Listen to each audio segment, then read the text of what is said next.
Red Más, Canal 4, Esquel, Televisora Color, presentan a Ricardo Bustos en Entre Nosotros. Las siguientes empresas auspician a Ricardo Bustos en Entre Nosotros. Estudio Contable Bernengo. Confiabilidad y experiencia en asesoramiento laboral e impositivo. Museo Leleque, Patagonia. 13.000 años de historia, en forma ininterrumpida desde mayo del 2000. Celufrán Muebles, todo para su hogar. La Despensa, diseño interior, el placer de vivir momentos únicos. Leandro Sport, indumentaria masculina. Más de 50 años vistiendo a generaciones de Esquel. Legión Mat, materiales para la construcción, cimentando el crecimiento y el futuro de la región. Random, la inversión que te hace sentir en casa. Viñas del Nantifol, pioneros en la actividad vitivinícola en el Valle de Trevelin. Spa Regüe. Equilibrio, armonía, bienestar. Buenas noches, buen lunes para todos. Entre nosotros nuevamente. Primer bloque del programa con el nuevo secretario general de la ATECH, Martín Pena, hombre de la cordillera que desde aquí, desde la ciudad de Esquel, a partir del próximo 10 de diciembre, comandará el gremio de la ATECH, el gremio más importante que tiene la docencia en la provincia del Chubut. Habiendo ganado las elecciones internas en el gremio docente, a partir del próximo 10 de diciembre se hará cargo de comandar los destinos del gremio docente en toda la provincia del Chubut. Tendrá la responsabilidad de representar a más de 17.000 docentes de toda la provincia frente al gobierno en las negociaciones salariales, en las discusiones por el estado de inicio de las escuelas, en las discusiones por el contenido educativo dentro de los límites geográficos de la provincia del Chubut y con todo lo que tenga que ver con la reforma educativa. Segundo bloque del programa, hablaremos con la ex ministra de Economía de la Nación, Felisa Miceli, que vuelve a la provincia del Chubut, vuelve a la ciudad de Esquel para hablar de los recursos naturales y para hablar de economía. Va a estar con nosotros en el segundo bloque del programa haciendo un repaso de lo que era ese periodo de la Argentina, de la economía argentina entre 2005 y 2007, cuando fue ministro de Economía en el gobierno de Néstor Kirchner, y repasaremos también un poco el escenario económico de la Argentina, de la actualidad y una proyección hacia el futuro desde su punto de vista, por supuesto, un punto de vista que tiene poco que ver con el gobierno del actual presidente Javier Milei. Y el tercer bloque del programa, un tema que está permanentemente en la discusión de la agenda política de la ciudad de Esquel, que tiene que ver con el presupuesto municipal.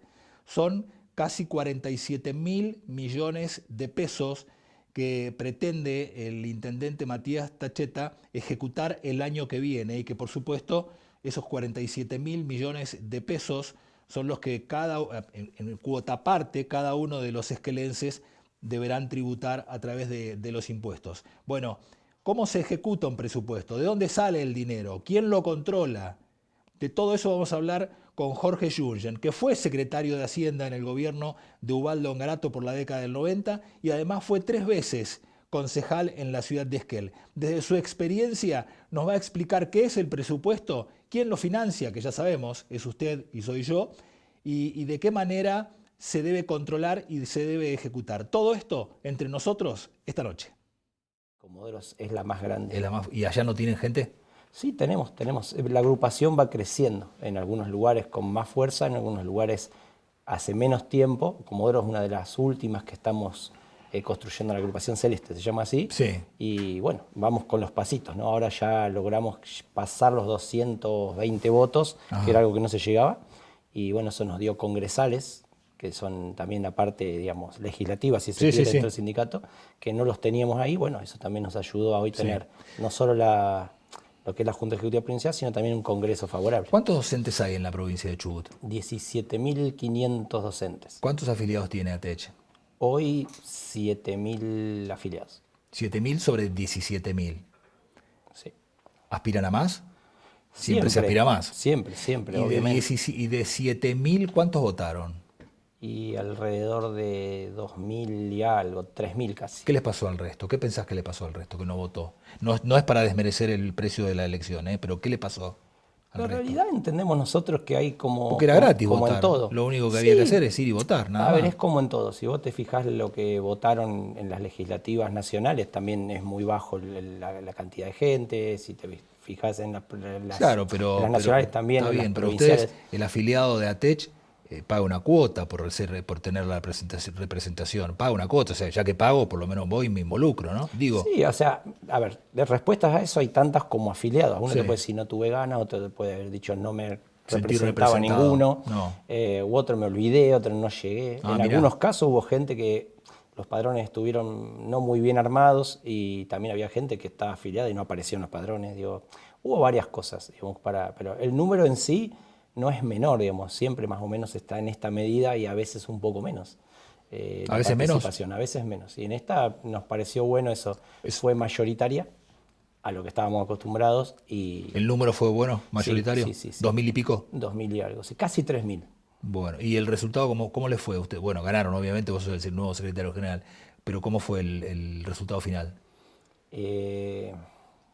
1.250 votos para nuestra, Sí. en la provincia, ¿no? Sí, sí. Para nuestra gestión y para el candidato Lila Magno, Sí. 970, una cosa así. Bueno. 250 votos de diferencia. De diferencia. Esto los pone a ustedes, el objetivo de ustedes ahora a través de la nueva conducción que vas a encabezar vos, ¿cuál es este objetivo, el nuevo objetivo? En primer término, reconstruir el sindicato. Reconstruirlo. Sí. La verdad que se rompió esa cuestión interna que tenían las regionales. Somos 6 regionales que están Sí. al mismo tiempo organizadas como está la provincia, ¿sí? en lo que son las regiones. Sí. 3 celestes, ¿sí? Lo que es Esquel, Madryn y Sarmiento, 3 celestes que había. Una Bordeaux en la noroeste, que es la comarca, y después 2 lila que estaban en el este, en Trelew y en Comodoro.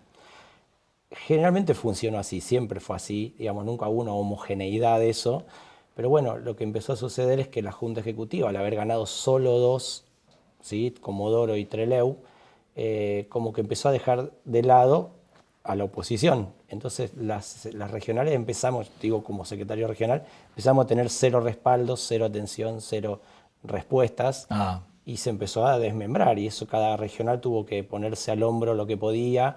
Tuvimos que empezar a ir por fuera o sea, las 3 regionales celestes. En un momento fuimos a hablar con el ministro para ver si nos podía atender en algunas ¿Eso les cuestiones. pasó? ¿Eso sentían? Exactamente. ¿Estaban huérfanos? Ese sería el término. Más que huérfanos, había una ruptura de la estructura, que tiene que ser una estructura de suma y no de división. Estaba roto eso.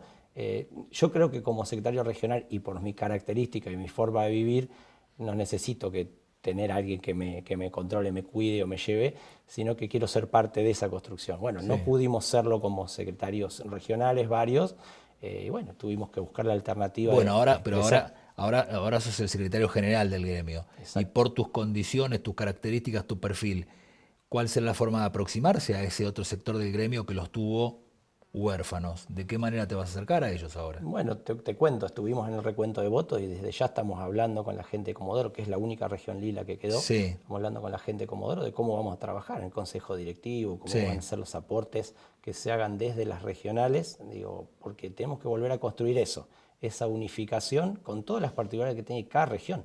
No es lo mismo lo que pasa en la educación en Esquel, que lo que pasa en Madryn, que lo que pasa en Comodoro. No es verdad, no es lo mismo. La gente dice, a veces es igual. No es igual, No. Son idiosincrasias distintas y nosotros tenemos que poder tomar de todo eso y hacer algo provincial. Es re difícil si lo haces solitario, pero mucho más sencillo cuando vos tenés la participación de todos y sos permeable a esa participación, que es la gran cuestión que ponemos nosotros en valor. Mi permeabilidad, porque está mal que haga autobombo, pero es lo que mis compañeros me decían, vos sos de escuchar y de prestar atención mucho a los de los demás y podés trabajar en eso para sumarlo. Así que bueno, es el desafío que me han puesto mis propios compañeros para poder escuchar cada uno de los sectores, los propios y los que no son propios, y con eso generar una política provincial dentro de lo sindical, hablamos, ¿no? Claro. Para ir a sentarnos, a trabajar con el ministerio cuando se pueda y ante el ministerio cuando se deba, digo, porque eso también es una cuestión. Claro, con y ante.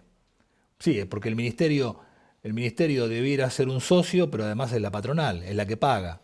Y debería ser un socio porque el objetivo común es el alumno. A ver, lo primero y lo hemos hablado mucho esto con vos en el programa en la radio, para nosotros lo prioritario es que funcione la escuela pública. Es lo prioritario, y que eso mejore, y que tenga un mejor camino, y que vaya hacia adelante. Eso es lo prioritario. ¿Cómo lo hacemos? Trabajando. Adentro de la escuela pública, Adentro de la escuela. claro, adentro de la escuela pública están los docentes a los que vos representás. Exactamente. Y las familias, porque la comunidad educativa también, esos docentes son parte de esa comunidad educativa, con las familias. Mi hijo va a una escuela pública, digo, entonces soy parte de esa comunidad. Yo quiero que eso funcione bien por todos. Ahora, quien lo tiene que organizar y que tiene que llevar la parte administrativa es el ministerio en este caso. La patronal. Entonces yo tengo que ir a sentarme a ese espacio y decir, bueno, esto está funcionando, esto no está funcionando. Yo te escuchaba recién. ¿Es una parte de control? Sí, pero también yo creo que tenemos que involucrarnos en la construcción de eso. Porque tenemos una pata muy fuerte que es quienes estamos adentro sabemos por dónde va la cosa y a dónde tiene que ir la cosa. Y esa es la discusión que queremos tener. Basta de ser los pedidores de salario. El salario es importantísimo y hoy está deterioradísimo. Sí. Pero no solo queremos discutir eso, políticas educativas, financiamiento educativo, ideas para dónde vamos con la educación, digamos, y bueno, eso es lo que necesitamos, volver a participar en la discusión de todas esas cosas, una cuestión más integral. Con el salario obviamente es con lo que comemos, pero con lo otro también. Muchas veces uno dice, ¿por qué discutís, no sé, designaciones? Porque si a mí no me designan bien, yo no tengo salario porque pierdo trabajo. Entonces, son un montón de cosas integrales que hacen, no solo al buen vivir del docente como trabajador o trabajadora, sino también al funcionamiento de la educación pública en general y al salario de cada docente. Claro, estás todos están en la mitad. Todos están en el sándwich. El gobierno o la patronal también está en el sándwich de la historia. Lo que pasa es quien maneja la bolsa, quien maneja la caja. Pero también está en la mitad del sándwich porque si hace mal las cosas se queda sin votos. Y si se queda sin votos, se tienen que ir a otro lado. Generalmente siempre buscan algún lugar cerca del Estado al abrigo del presupuesto para seguir viviendo. Pero siempre también está en la mitad del sándwich, en el medio del sándwich. Y ustedes también están en la mitad, porque vos necesitas negociar con la patronal para tener un mejor salario, pero necesitas de los padres como aliados para que te acompañen en los reclamos, no solo salariales, sino de contenidos, de políticas, etcétera, etcétera. Y los padres también los necesitan a ustedes, porque si no, ante la menor tirantez, vos declarás un paro y el chico se queda en la casa. Y el padre no le sirve que el chico esté en la casa, necesita que esté en la escuela aprendiendo. Otro día hablamos de eso, ¿no? Pero aprendiendo, no mal aprendiendo. O sea que es un sistema que se necesita mutuamente, todos se necesitan, ¿no? Lo que planteamos nosotros y donde nos paramos ideológicamente es la comunidad. Es una comunidad educativa. Todos somos parte de esa comunidad educativa. Cuando nosotros reclamamos, y nos has escuchado el tema del gas, de noviembre a abril sin gas 14 escuelas, y no había reacción. Bueno, los padres ya no sabían a quién recurrir. Y obviamente nosotros estábamos ahí para que eso suceda. Y fuimos nosotros quienes nos presentamos, en este caso acá fue con el intendente Taceta, que la verdad que fue una situación bastante tensa. Y bueno, y fuimos y le dijimos, mirá, vos sos el nexo que tenemos con el gobernador, que no teníamos forma porque la Junta Ejecutiva no lo hacía. ¿Cómo hacemos? Y nos fuimos a sentar, fuimos al Consejo Deliberante, estuvimos muchas sesiones ahí pidiendo. Bueno, ¿y qué terminó pasando? La comunidad educativa nos llamó, vamos a hacer una presentación pública, una conferencia de prensa, y fuimos todos juntos. Entonces, esa fue la manera de solucionarlo. ¿Por qué? Porque rápidamente en 2 semanas estaban las escuelas andando. En 2 semanas. Entonces, ¿hacía falta llegar hasta ahí? Yo creo que no. Pero bueno, cuando hizo falta estuvimos. Nos pusimos de acuerdo con la comunidad educativa porque, primero que nada, los docentes querían trabajar con calefacción. Y sí. Nuestros hijos van a la escuela y necesitamos que tengan calefacción. Y esa comunidad educativa, que quizá no es docente, porque no lo es toda, también necesita que sus hijos estén bien. Entonces, en esos son los lugares comunes que encontramos donde debemos trabajar juntos. Las puertas de nuestro sindicato están abiertas. Ha venido gente que ni te imaginás, que venía a sentarse y decir, ¿cómo hacemos para mejorar esto en la escuela donde va mi hijo? Mira, esta puede ser una opción. Y se han terminado arreglando cosas y hemos participado a veces desde el silencio, pero ha ayudado a eso. Entonces, ese es nuestro trabajo, ser parte de esa comunidad, ser el nexo entre, vos decís la patronal, para nosotros es para quien organiza el Estado, y ver cómo hacemos para que funcionen las cosas mejor. Esa es nuestra meta, digamos, que las cosas funcionen, no generar problemas, solucionar los problemas. Claro. Y que esto funcione. Eso es nuestro rol. Bueno, éxitos para el año 2026. Bueno, muchísimas gracias. Arrancás una gestión al frente del gremio sobre el final de un año, o sea que tienen todavía la colita de 2025 y prácticamente todas las vacaciones como para asentarte en el gremio y encarar un año 2026 que, como todos los años, por supuesto son intensos, pero bueno, tenés un changüí ahí de 2-3 meses como para tomar posesión asentar los reales del gremio. Bueno, ahora el 10 de diciembre es a la Asunción, ya estuvimos en contacto con el ministro,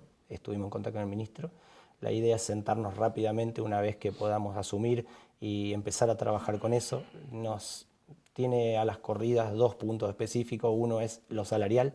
Desde el mes de septiembre que no hay aumento salarial. Ahora vinieron 2 bonos que estuvieron pésimamente pagados, ni se pagaron, te diría. Es decir, que se acumulan meses sin aumento.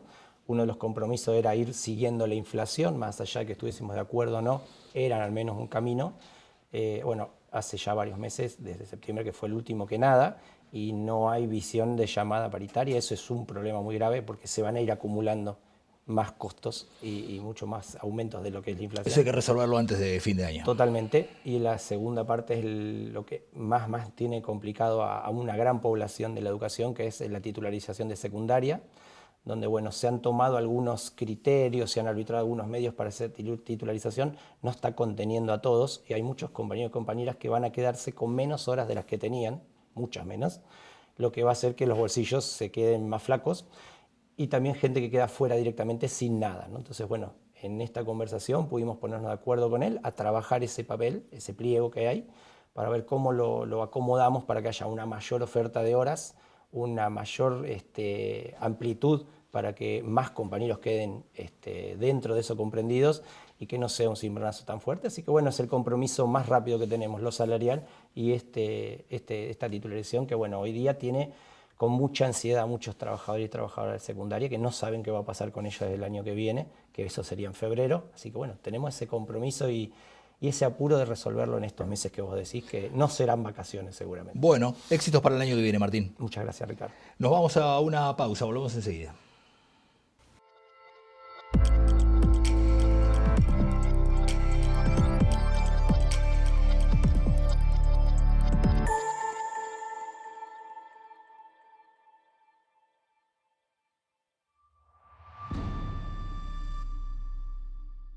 Su futuro inmobiliario comienza aquí.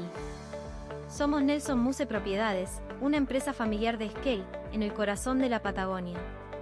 Nos destacamos por la seriedad, profesionalismo y discreción en cada operación, ofreciendo asesoramiento confiable en venta y administración de inmuebles.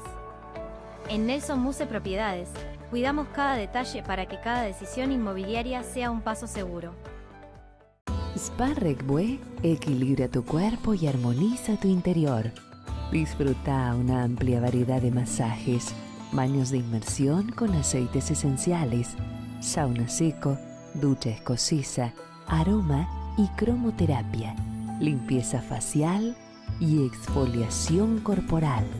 Piscina cubierta climatizada. Spa Regbue, un refugio de calma para reconectar con tu energía y encontrar serenidad. Spa Regbue, equilibrio, armonía, bienestar. Elegí tu destino y Gales al Sur te lleva. Paquetes turísticos a Estados Unidos, Brasil, el Caribe, Europa, Salta, cataratas, destinos exóticos. Representantes Hotel Termas de Puyehue, quinceañeras, pasajes aéreos, asistencia médica al viajero. Gales al Sur, una agencia con más de 20 años en la Patagonia.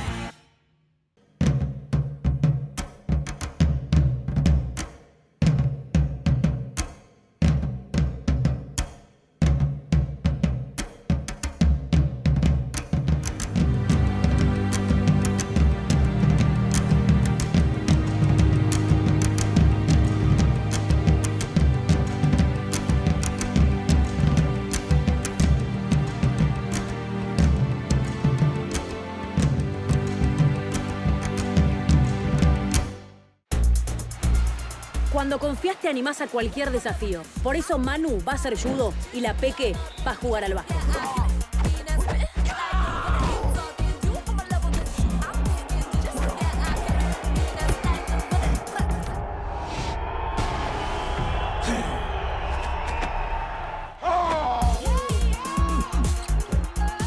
Cuando confías, seguro podés. La Segunda Seguros. Lo primero, sos vos.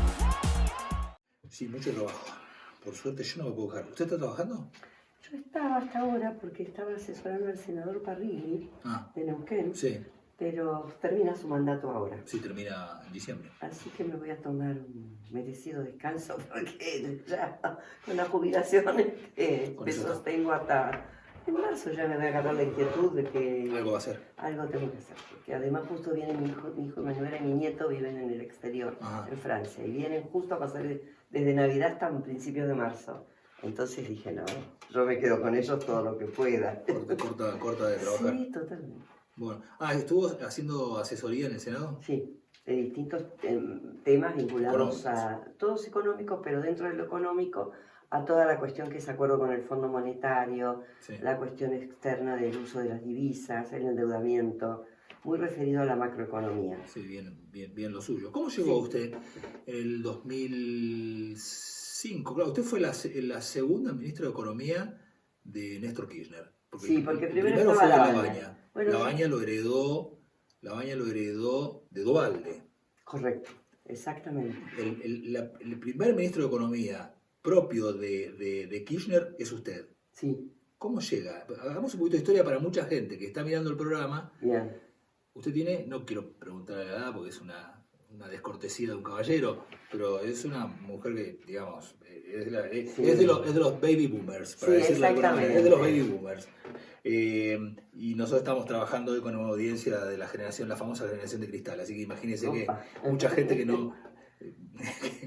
Claro, que no sabe mucho de historia, hay que explicarle algunas cosas. Usted fue ministra entre 2005 y 2007. Exacto. En el gobierno de Néstor Kirchner. Muchos de los que nos ven hoy ni lo conocieron a Néstor Kirchner. Claro, muchos no chicos, saben qué pasó en algunos esa época. conocieron a Cristina Kirchner, Cristina Fernández, y de ahí en adelante algunos, pero otros no, ¿vio? Entonces, ¿cómo llega? ¿Quién refiere a Néstor Kirchner para que usted sea su ministro de Economía? Bueno, yo tenía buena relación con Roberto Labaña. ¿Tenía buena relación con él? Había sido su alumna en la facultad y compartíamos un montón de cuestiones de grupos de economistas que estudiábamos distintos temas productivos y que cuando Duhalde lo llama a Labaña para dirigir el Ministerio de Economía en el marco de la crisis terrible del año 2001-2002, a mí me convoca Labaña para formar parte del equipo del Banco Central. Y ahí empecé a trabajar con él. Labaña se queda cuando viene Kirchner, que asume en el 2003, y yo paso del Banco Central al Banco de la Nación Argentina, a la presidencia. Ahí ya fui la primera mujer presidenta del Banco Nación. Y ahí trabajamos mucho, ya lo conocí a Kirchner en esa gestión del Banco Nación y estuve ahí como 2 años y pico y después él me ofreció el Ministerio de Economía ante la aparición de ciertas divergencias que tenía con Labaña, ¿no?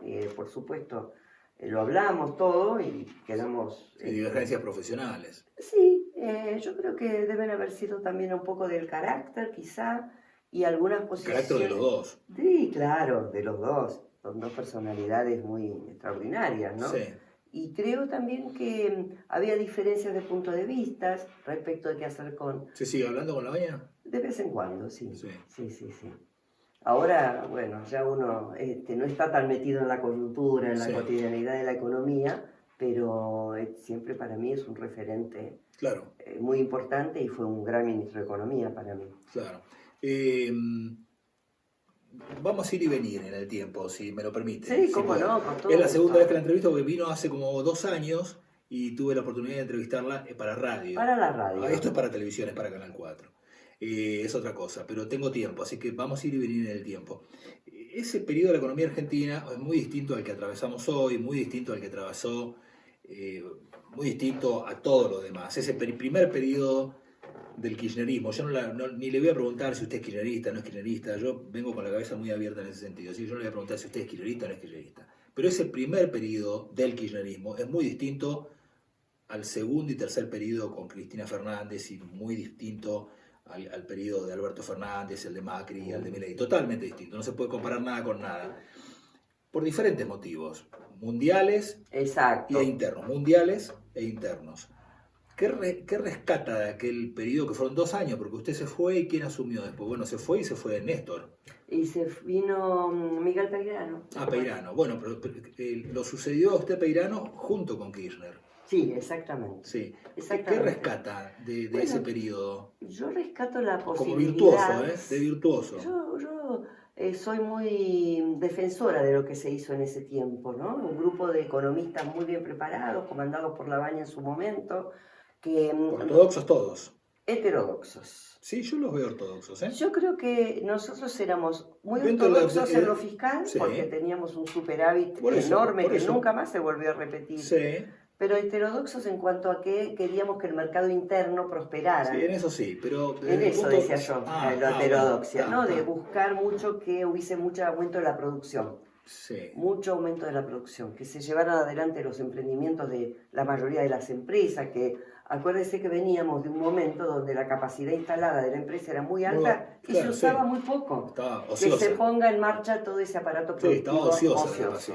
Y eso yo lo rescato porque a nosotros nos sirvió muchísimo en la gestión económica porque a la medida que crecía la actividad económica, también crecía la recaudación impositiva. Entonces pudimos hacer un superávit fiscal muy alto, que nunca más se volvió a repetir ni ahora, porque era el 3% del PBI, pero con la gente adentro, es decir, cubriendo las necesidades de la gente en ese momento, que comparto con usted que hoy es un mundo completo, el mundo lo ha cambiado en estos 20 años de una manera enorme, y también internamente, ¿no? Hay otros factores de producción, otras áreas de conocimiento, por ejemplo, la economía del conocimiento que no existía, las redes sociales, todo lo que es el desarrollo tecnológico de las aplicaciones, las empresas que tienen una gestión completamente diferente a la que existía hace 20 años atrás. Parece que 20 años no es nada, pero no, ha pasado y es mucho, vertiginoso. Y yo... si usted me permite resaltar esto, soy una defensora del superávit fiscal. Yo creo que un país no se puede gobernar con déficit fiscal, y más si es muy crónico. Pero fue crónico, después fue crónico. Bueno, pero es un problema eso. Está bien, no digo que se haga cargo usted, pero no, después fue crónico. Porque hay que tenerlo, porque el Estado tiene que estar ordenado. El Estado es como... si fuese la empresa de uno, la casa de todos. Usted... La escucho y me río, porque... ¿O no? Sí, está bien, coincido con usted, pero la escucho... Y bueno, pero uno se pone nerviosa cuando ve eso de que se desordena. Sí, pero tuvimos reiterados, o sea, años y años y años de presupuestos con déficit. Y sí, pero sobre todo yo creo que hubo muchos años, hubo por lo menos 6 o 7 años consecutivos de superávit. 2003 al 2009-10. Sí. Vino la crisis internacional, bueno, usted puede decir si hay que aplicar las políticas contracíclicas, lo dicen todos los manuales de economía, 1 año de déficit, 3. 1 año de no sé qué, se lo acepto. Ahora, vivir del déficit no es lo que conviene, porque además se descalibra además el otro superávit que es necesario, que es el externo. Usted no puede gobernar un país si no tiene dólares en el Banco Central. Mire lo que le está costando a Milei, que porque está la casualidad de que es amigo de Trump ahora y Trump lo necesita de nuestro país para su proyecto de la región, me parece que no podemos depender de la voluntad de un tercero. ¿Vio eso que le dicen los padres a uno cuando es chico? Que cuando tengas tu propia plata vos podés opinar y hacer lo que quieras. Bueno, en un país es lo mismo. ¿Es optimista usted con la Argentina en los próximos años? Si seguimos por este camino, yo no soy optimista. Nos veo muy dependientes de los dólares de afuera. Pero si nosotros tenemos condiciones como para generar... ¿Y por qué no los generamos? ¿Por qué no se quedan en el Banco Central? Bueno, pero vamos camino. No lo estoy viendo a eso. Pero si tenemos los recursos suficientes. Totalmente. Pero me parece que no estamos logrando eso. Pero lo digo del gobierno de Milei, lo dije del gobierno de Alberto mientras estaba pasando. No es que lo digo ahora que ya pasó. Ya sé. Lo dije mucho y por supuesto no fui muy escuchada, que digamos, pero estoy convencida de que un país como el nuestro, que es un país pequeño, que no es un país que decide los precios en el mundo, y que es tomador de precios en la economía mundial, tiene que ahorrar, tenemos que guardar en el Banco Central y ser independientes en materia de dólares. Sí, pero no tenemos los suficientes recursos como para generarlo. Sí, pero no lo estamos haciendo. Usted fíjese que las exportaciones van bajando, que el saldo de la balanza comercial este último año fue totalmente negativo, que tenemos que ir al Fondo Monetario Internacional más o menos corriendo, que si no nos daban los 20.000 millones, el dólar se iba al diablo. Deje que los recursos energéticos, la exportación de energía adquiera su meseta y muy probablemente en 4 o 5 años eso constituye, porque digamos, carne, granos, siempre fue un sustento para la Argentina, en una época determinada. Totalmente. Pero ahora le sumamos energía. Le vamos a sumar energía, le vamos podemos a sumar energía sumar 4 o 5 años más. Le podemos sumar minería. Sí, bueno, sí. Yo sé que acá en Chubut en general hay una discusión respecto de eso, pero bien, es un rubro que con los cuidados pertinentes ¿Y por qué no? me parece que se podría llegar por eso, a desarrollar. energía, en general, energía. Energía. Tenemos energía que nos sobra. Sí, la estamos Vaca exportando. Muerta, en 5 años más, Vaca Muerta va a tener su punto máximo, digamos. Entonces, y bueno, puede venir ahí unas divisas olvídese de excelentes. Olvídese de No me olvido de Milei, porque a lo mejor dentro de 5 años el gobierno es otra característica, ¿no? Y me parece genial. ¿No tiene los recursos Argentina como para generarlo? Pero si los recursos están materialmente, o sea, hay energía, hay minería, hay industria del conocimiento, el sector agroindustrial o agroalimentario, todo lo tenemos. El problema es que después, si el Banco Central no hace la política correcta, no tenemos reservas. Entonces, ¿qué puede pasar? Que exportemos de todo, pero que no se guarden esas reservas. Y si el mercado ve que el Banco Central está flojo de divisas, le va siempre a tratar de torcer el brazo y generar mayores beneficios con una devaluación. ¿Usted cree que el Banco Central tiene que tener divisas? Yo sí, porque si no estamos endebles frente a los mercados. Por el mercado digo, que no. ¿Usted es partidaria de que el Banco Central tiene que poner el precio de la divisa? No, que el Banco Central lo compre en el mercado, como un comprador más, y que la oferta sea en el mercado, como se hizo en la época en que gobernábamos nosotros, que el Rigo Báez era de 250 puntos y el dólar se operaba en el mercado libremente. Usted quería ir a comprar un dólar, lo compraba, lo quería vender, lo vendía. Digo, usted... Eso fue transitorio, ¿no? Y fueron 5 años, 5 años fueron, básicamente. No, fue hasta el 2011, más duró, porque acuérdese que en el 2011 se puso el cepo. Claro. Eso ahí fue para mí ya una señal de que no estábamos fortalecidos en este tema que yo lo veo tan importante, ¿no? Ahora tenemos cepo todavía, las personas no, pero usted hablará con empresarios de alto nivel que justamente una de las principales cuestiones para que la inversión no prospere más rápidamente en la Argentina es que está vigente el cepo para sus beneficios, ¿no? Si no le pregunto por corrupción, después me van a decir todo. ¿Cómo no le preguntaste por los...? Yo ya se lo había preguntado en radio otra vez, pero le tengo que preguntar por los dólares en el baño. Le tengo que volver a preguntar lo mismo. Pregunte, que no hay problema. Ya tuvo la condena, ya terminó. Y le quiero aclarar que la condena fue por encubrimiento, no fue por corrupción, eso es importante. Pero lo suyo, en comparación a lo que se ve hoy, es nada. Pero bueno, está bien, la condena... 100.000 pesos, porque los dólares nunca me los cuestionaron. Por 100.000 pesos. ¿Por qué los tenía en físico ahí los dólares? ¿Por qué los tenía en el baño y en físico? físico? Los había llevado yo, eso es verdad lo que yo dije. Sí. Y bueno... ¿Qué era que iba a hacer con esos dólares? Comprarme una casa. 30.000 pesos, 30.000 dólares eran. Eran 25.000 dólares y 100.000 pesos. Sí. Claro, frente a todo lo demás que vimos en la Argentina después, eso es un... No, y además lo importante para mí es que la propia sentencia mía dice no hubo perjuicio para el Estado Nacional, no salió un peso del Estado Nacional, era mi plata y por eso fui condenada, ¿no? Sí. Quizá tengo que reconocer que no estuvo correcto haberlo hecho, pero haberlo llevado, pero de todas maneras me parece una cosa absolutamente menor en relación al conjunto, ¿no? Claro. ¿Sus bienes cuáles son? ¿Qué mi casa y mi auto, nada más. ¿Qué más tiene? Nada más. Claro. Mis bienes patrimoniales, ¿no? Sí, bueno, sí, algunos ahorros declarados ante la FIP. Claro. No soy una gran... Claro, pero bueno, o sea, lo suyo ya se lo pregunté la otra vez, pero como el público se renueva y esto es televisión, se lo tengo que volver a preguntar. Y frente a todo esto, una cosa es la economía, usted sabe que la gente a veces mezcla y dice, estamos mal porque roban. Y sí, probablemente estamos mal porque roban, pero aún robando podríamos estar mejor si hicieran bien las cosas. Son dos cosas distintas, son ¿no? dos cosas, para mí, son dos yo cosas las separo. ¿no? Sí, yo preferiría tener a alguien que haga bien las cosas y que no robe. Correcto, ¿no? Todos. Claro.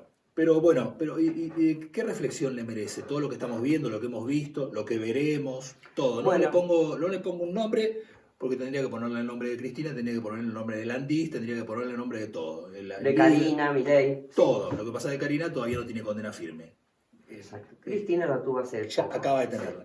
Pero, ¿qué Yo le pasó que, cuando ve todo esto? Lo que veo es una destrucción de las capacidades del país en muchos sentidos. A mí no me gusta el gobierno de Milei, no me gusta su forma, no me gusta el trato, me cae mal ese tipo de... Sí. Yo iba a la corrupción, ¿eh? Ah, a la corrupción. No, yo me digo a la corrupción. No, y ahora escuchamos esto de que hay los juicios que subsecretaria que tenía $700.000 una nena. $700.000 en la casa. Una nena. Una piba muy joven. Sí.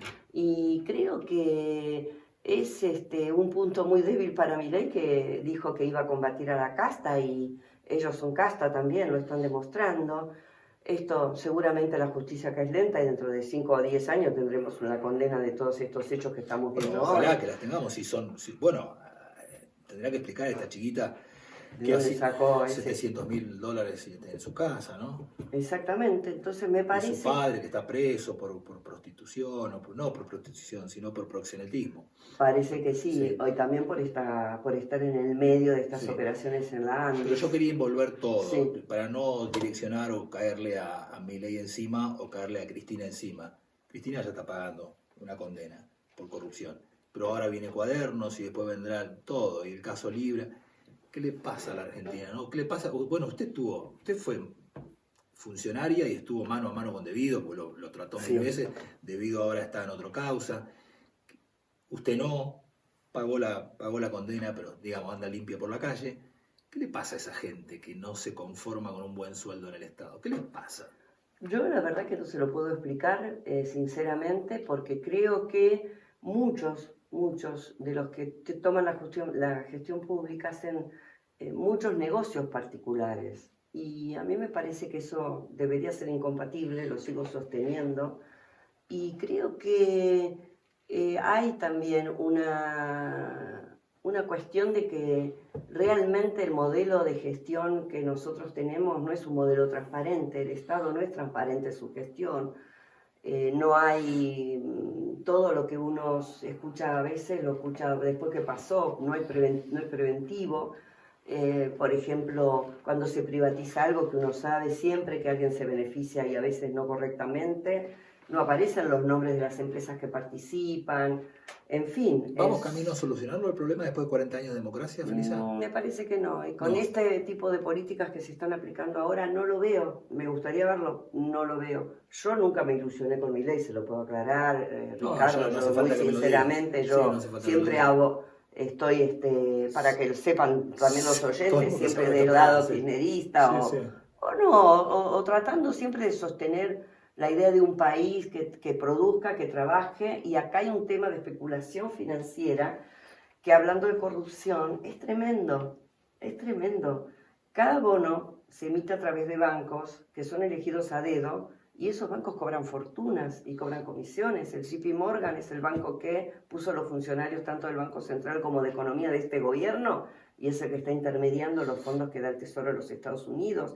Ahí hay una corrupción tan clara, o puede haber una corrupción tan clara, que me parece que eso hay que investigarlo. Lo que pasa es que es mucho más fácil ver, no sé, un sobreprecio en algo para el imaginario colectivo. Para los negocios financieros... Y es más abstracto. Es más abstracto. Pero no entonces quiere decir que una cosa... Creo que hay que cambiar un modelo de especulación financiera por un modelo de producción. Y si no, esto en algún momento, vamos a suponer que en algún momento los Estados Unidos digan, bueno, no les podemos poner más dólares, tienen que pagarle al fondo. ¿De dónde sacamos los recursos? Si no están en ningún lado. De aquí a 4 o 5 años, cuando se produzca el ingreso de los recursos de vaca muerte, de todo lo que sería la energía, ¿no?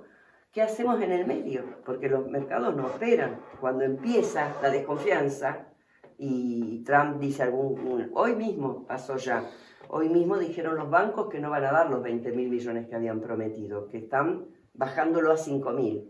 Bueno, allá, hoy es feriado, no hubo mercado, pero hay que esperar a que vuelvan a abrir los mercados a ver qué opinan de esto, porque no es lo mismo recibir 20 que recibir 5 en función de los vencimientos financieros que existen para el año próximo, ¿no? Felisa, muchas gracias. No, al contrario, Ricardo, un gusto. Finalmente no le pregunté a qué había venido aquel. Bueno, es muy importante. Al Foro de Defensa de la Soberanía Nacional, Foro Patagónico. Sí. Me parece que es un tema fundamental a tenerlo en cuenta, porque todos los recursos naturales de la Argentina están hoy en disputa y sería muy lamentable que se entreguen a través del RIGI, a través de las medidas que están puestas en marcha ahora, vigentes ahora, que se entreguen sin que queden para los argentinos. Yo no digo que no venga el capital extranjero, pero con medidas razonables, con cláusulas razonables como van a todos los países serios del mundo. No entregar así porque sí. Piense que, por ejemplo, usted, si es una empresa extranjera y viene a una operación, no sé, de litio, de uranio, de lo que sea, al país, se lleva todo y no deja nada, no deja divisas, no deja tecnología, no deja empleo. Es totalmente beneficioso para el capital extranjero y nada para el país.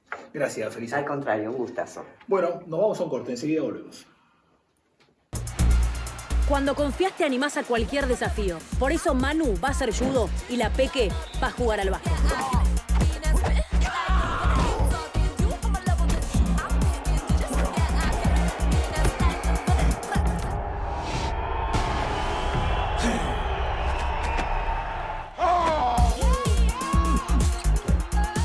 Cuando confías, seguro podés. La Segunda Seguros. Lo primero, sos vos.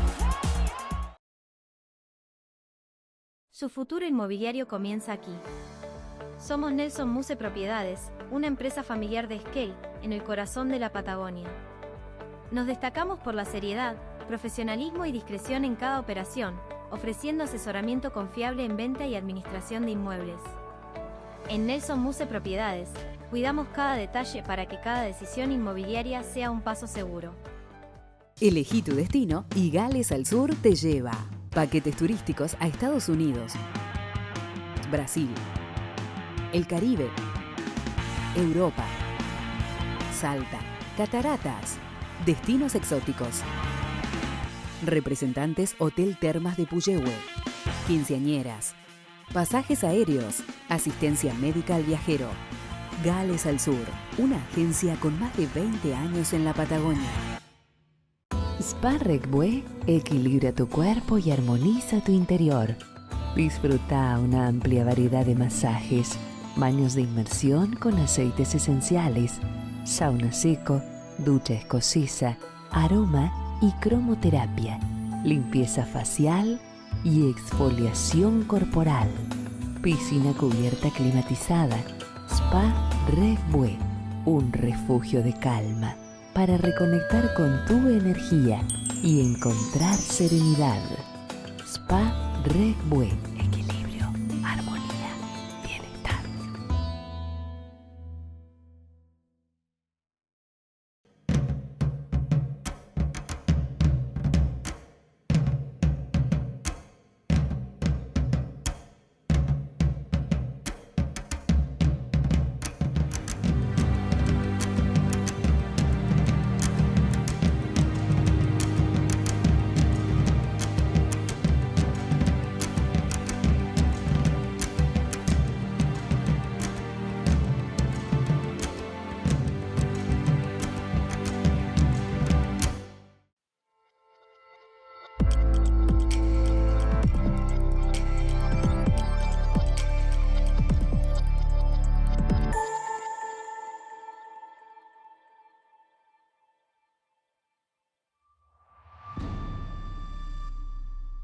Bueno, así que esto de los números es fantástico, porque hablamos del presupuesto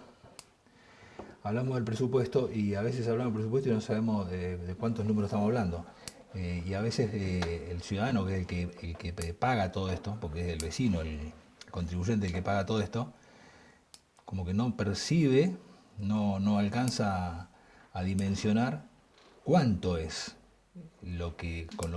sabe lo que contribuye porque sabe lo que le cuesta pagar los impuestos, pero no sabe el global de la cifra y no alcanza a tomar dimensión de lo que significa para hacer funcionar un municipio. ¿Vos fuiste secretario de Hacienda en qué año?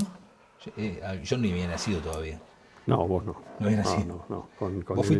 Fui secretario de Hacienda con el ingeniero Ungarato. Sí. ¿Y en el año 91? 91. Y después fuiste concejal 2 veces, 8 años. Y después fui concejal en 2007-2011. 2007-2011. Y después fuiste otra vez concejal. Y después 2015-2019. Lo que pasa es que en la última vez, no solo que fuiste concejal, sino que además presidiste el consejo. Sí, pero la presidencia del consejo es un rol meramente administrativo. El rol del concejal es... Los concejales tienen 3 roles: representar, legislar y controlar.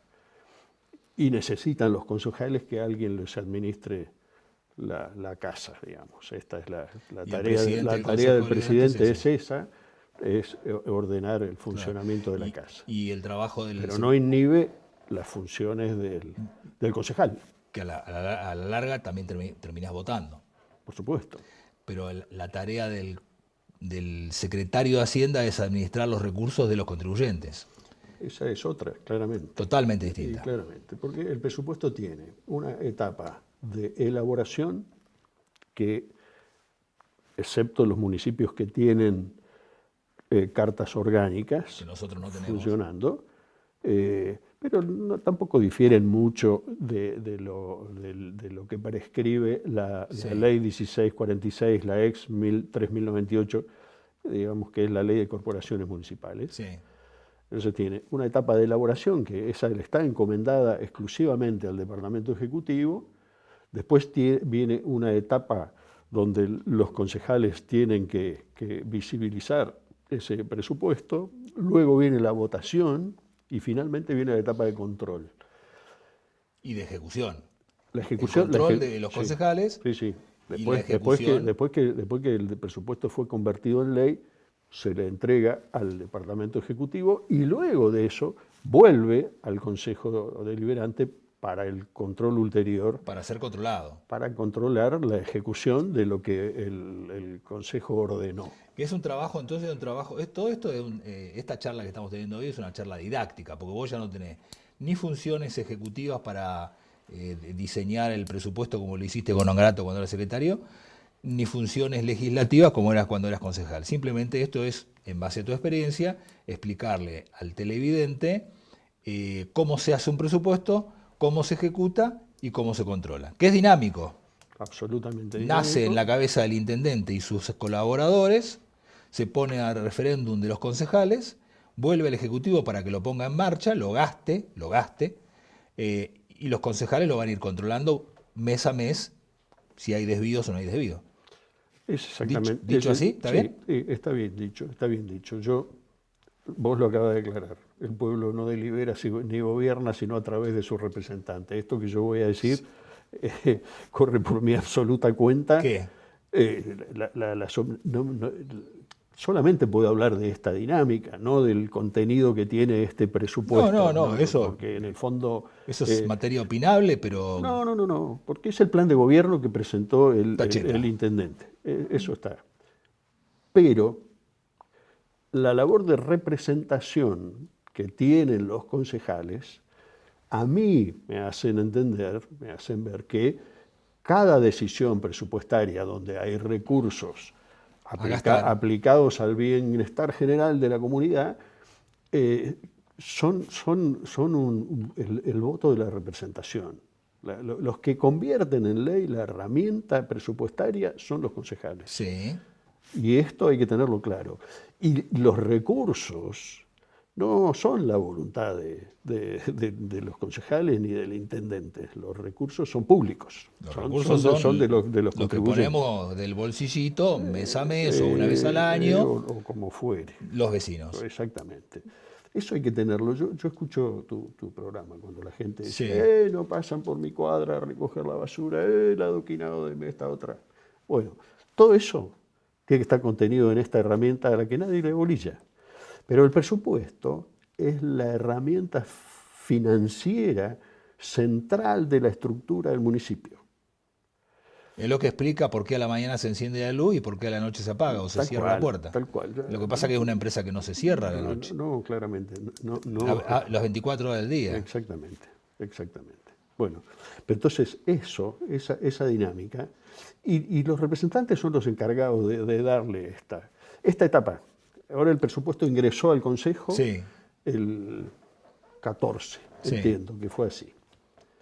Esta etapa que están viviendo los concejales es la etapa de la deliberación pública, y como el presupuesto tiene una dinámica técnica, tiene una dimensión técnica, tiene una dimensión política, tiene una dimensión comunicacional y tiene una dimensión ética, este momento es el que los concejales debieran estar aprovechando para transparentar qué hay dentro.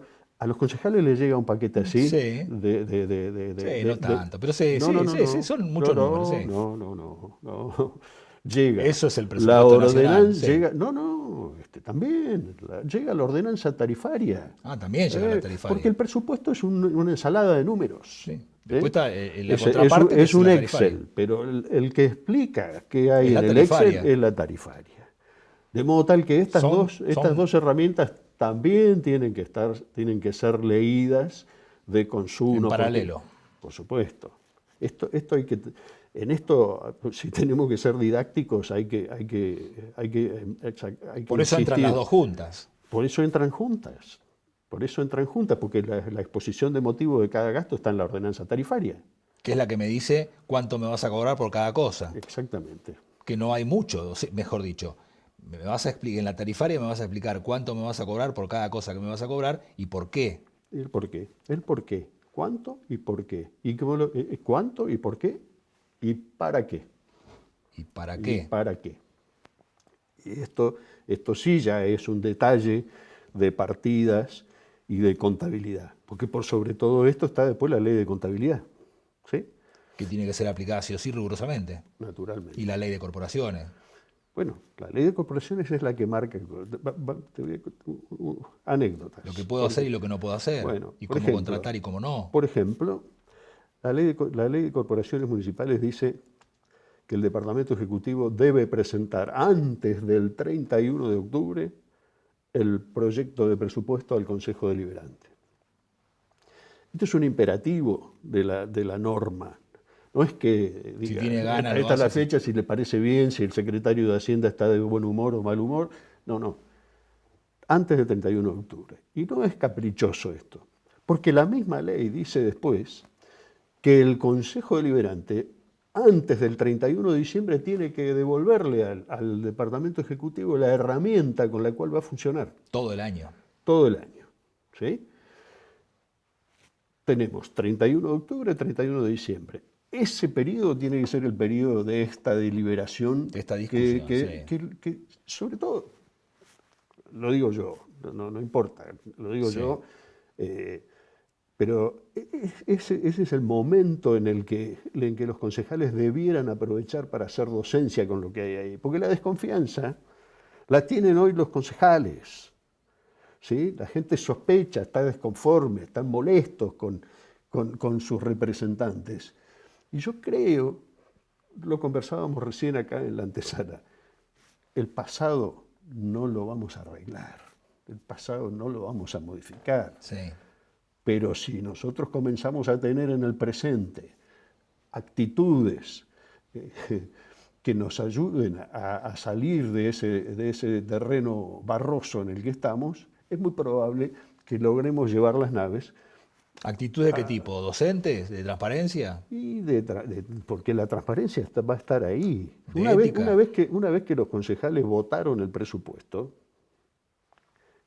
creación de las normas impositivas, sí. Después lo único que hay que hacer es cumplirlas. Y controlar que se cumplan. Esa es la etapa final, pero claramente es así. No le gusta nunca al Ejecutivo que lo controle. A nadie le gusta que le controlen. Pero es una tarea de los concejales. Es parte de eso. Representar, legislar y controlar. Controlar cómo y se controlar ejecuta el gasto. tampoco dice que Controlar controlar el gasto. tampoco dice que sea control ulterior al final del proceso. Controlar es... No, al final del proceso lo hace, todos los meses... al final del proceso lo hace el Tribunal de Cuentas. La Municipalidad de Esquel tiene una herramienta fantástica, y hay que decirlo. ¿Cuál es? El gobierno abierto Sí. y la ejecución presupuestaria Mes a mes. mes a mes. Sí. Entras a la pantalla y está. El 31 de octubre, cada vecino puede ver Entra a la pantalla. qué pasó. ¿Sí? Y después están las resoluciones. Yo creo que me llevo bastante bien con los números. Los números me dicen cosas. Los números Te hablan. Los números me dicen cosas. Por ejemplo, cuando yo voy a la página de Gobierno Abierto, vos discutías esto con el intendente el otro día, por supuesto me dice que hay un presupuesto aprobado y hay un presupuesto modificado y hay un presupuesto ejecutado. El modificado no sé de dónde sale. En general hay muchas partidas. ¿Y reasignaciones partidarias? No, hay 63 partidas. Hay 63 partidas en la ejecución presupuestaria que fueron presupuestadas en cero y que después, después han crecido, voluminosamente, y hay entre el ejecutado, entre el aprobado y el presupuesto real, este modificado. No, todavía no. Aprobado y modificado. Hay algo así como 7.700 millones de pesos. Una desviación monumental. Yo creo que sí, es una desviación algo así del 24-25%. Es una desviación, no por la desviación, porque uno le puede errar, esto es presuponer. Entonces estamos imaginando, ¿sí? Presupuesto. Pero cuando esto tiene esa magnitud, alguien no hizo lo que tenía que hacer, porque evidentemente esos desvíos de esa magnitud invitan a la discrecionalidad, y la discrecionalidad está reñida con la transparencia. Esto es así. Ponele tanto, total, después acomodo. Contratar con tal, de cualquier manera, que después vemos. Esto no puede ser. Esa desviación debe controlarla el Consejo Deliberante. Absolutamente. Absolutamente. ¿Por qué no lo hace? Porque termina aprobando en la ordenanza tarifaria autorizaciones para incorporar, para modificar entre partidas principales, para sacar de una y poner en otra, para dividir las contrataciones porque los montos exceden a las posibilidades que tiene el Ejecutivo de contratar dentro del marco de lo que establece la ley de contabilidad. Entonces ahí aparece la discrecionalidad, y de la discrecionalidad viene la desconfianza, y la desconfianza es un elemento, es un virus para la democracia, me da la sensación a mí. Esto, ahora, visto de afuera. Yo, antes que fraile, yo fui monaguillo, ¿no? Entonces, hace unos días, hablando para concejales de toda la provincia que me habían invitado de la legislatura, les contaba esto, porque además en el mismo foro estaba el intendente Taceta y el ex ministro de Economía Val. Dos Masterchef. Sí. Dos Masterchef. En asignar partidas. De la cocina, claramente. Yo creo que no llegaba ni ayudante de cocina. Pero lo cierto y concreto que después eso, seguro que no fueron a contar de qué cosas han podido ver alguien en la comisión de presupuesto del Congreso, han estado de la Cámara de Diputados, claramente. Sí, han estado lo del mostrador. Por eso digo que hace falta la dimensión ética del presupuesto, tiene que ver con adjudicar equitativa y responsablemente los recursos que son de la comunidad. Y por eso la última pregunta, son de la comunidad. ¿Vos creés que la comunidad percibe cierto celo de la dirigencia política, llámese un concejal un secretario de Hacienda o un intendente o quien fuere, pero en este caso estamos hablando de una dimensión local, de una municipalidad, hablamos de un concejal o un intendente. ¿Pensás que la gente percibe cierto celo, cierto cuidado, cierto control y pulcritud en la asignación, en el control y en la ejecución de los gastos? Yo no sé si lo percibe. Debe percibirlo, es imprescindible que lo haga. Yo te decía que a mí los números me dicen algunas cosas. ¿Me dejas que te lea algo? Es responsabilidad de los concejales recuperar esa confianza que se ha ido perdiendo. El artículo 8 bis de la ordenanza tarifaria que recientemente ha elevado dice: autorízase al Departamento Ejecutivo Municipal a declarar como agente de percepción de la tasa o a realizar un convenio con la cooperativa 16 de octubre a los efectos de que por intermedio de la misma se realice el cobro de la tasa de servicios urbanos municipales, fijando en el mismo los pormenores vinculados a la facturación. Los mismos serán remitidos al Honorable Consejo Deliberante para su conocimiento. Esta percepción... Te felicito por leer sin lentes. Eso es, bueno. Una hazaña para mí. Una hazaña, para mí también un milagro. Pero bueno, este dato yo espero que no pase inadvertido para los concejales que tienen que tratarlo.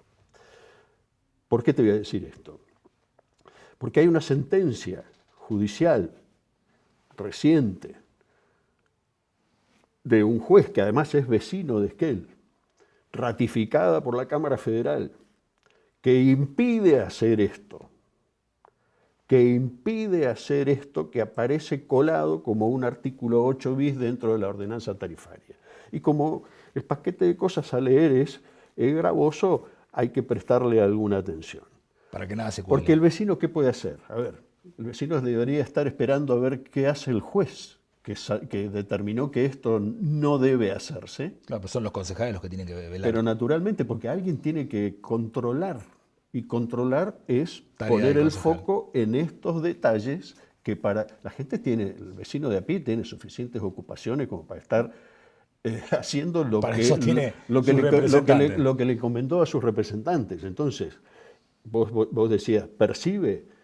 Yo no sé si percibe, debe percibirlo, porque es una necesidad, porque los recursos que están en juego no son de los funcionarios, son de la comunidad, son de los vecinos, y deben ellos velar porque estos recursos tengan las aplicaciones que verdaderamente hagan al interés general. Y digo, representar es la ley de corporaciones municipales, representar el interés general de la comunidad. No es representar los intereses de los amigos, eso es otra cosa. La ley nos dice representar el interés general de la comunidad.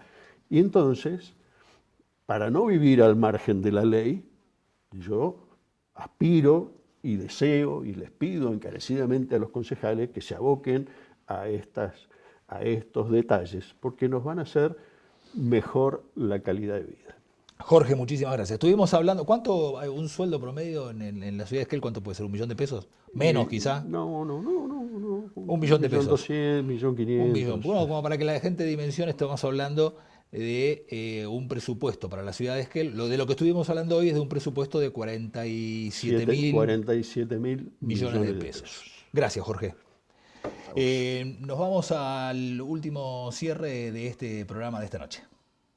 Las siguientes empresas auspiciaron a Ricardo Bustos en Entre Nosotros: Celufrán Muebles, La Despensa, Estudio Contable Bernengo, Museo Leleque, Legión Mat, Leandro Sport, Random, Viñas del Nantifol, Spa Regüe. Bueno, será hasta el próximo lunes entonces. Recuerde que los jueves a las 9 de la noche también nos repetimos a través de Canal 4. Buena semana para todos. Fue una producción de Valero Producciones para Red Más, Canal 4, Esquel, Televisora Color.